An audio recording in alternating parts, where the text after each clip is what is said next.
So you see, this is the process, the nature of a wave. There is not such a thing in nature as half a wave.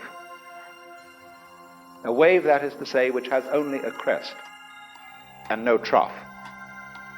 To get a wave, you have to have a crest and a trough at the very least. So the up and the down go together.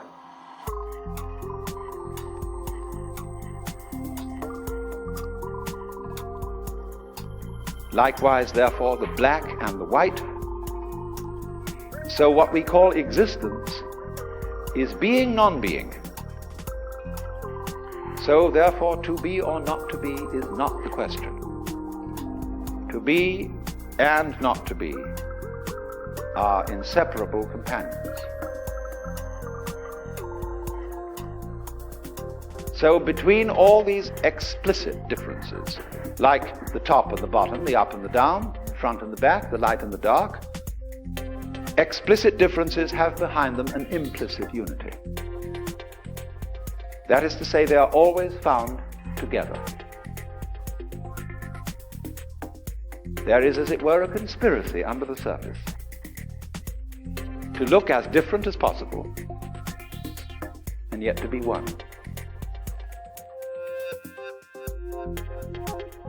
It takes one to produce difference, because you see, you don't know what you mean by difference unless you know what you mean by unity. You don't know what you mean by is unless you know what you mean by isn't. You know, there is a match booklet in this hand and there isn't one in this hand. Abstract from that and you get the idea of being and non-being. But they go together.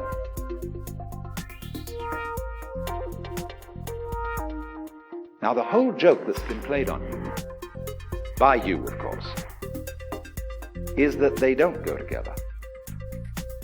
That, in other words, black might win. That seems very persuasive. After all, when one looks at existence, you realize it's quite an effort. A lot of energy going on. Wouldn't it have been so much easier for there not to have been anything at all? Once you get that idea, existence becomes odd. And so also when you think about death, what would it be like to go to sleep and never wake up? That thought always makes us intellectually dizzy.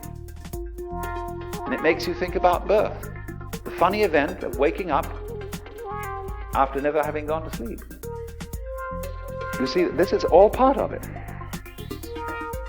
That the black side has to be real, genuine black, so that the white side can be real, genuine white. And it must always seem as if whenever black turns up, that's going to be the end. And this is the conspiracy. So when you've got the game, black might win, you have to play the next game, which is, white must win. And so we start it all out, the battle between the sides.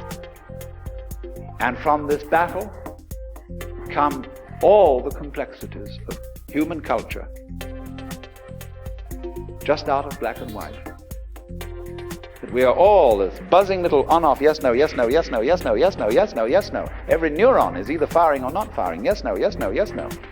And out of this multiplicity of yes and no, look at this thing. But it all depends on this little joke that we forget somehow that yes and no go together.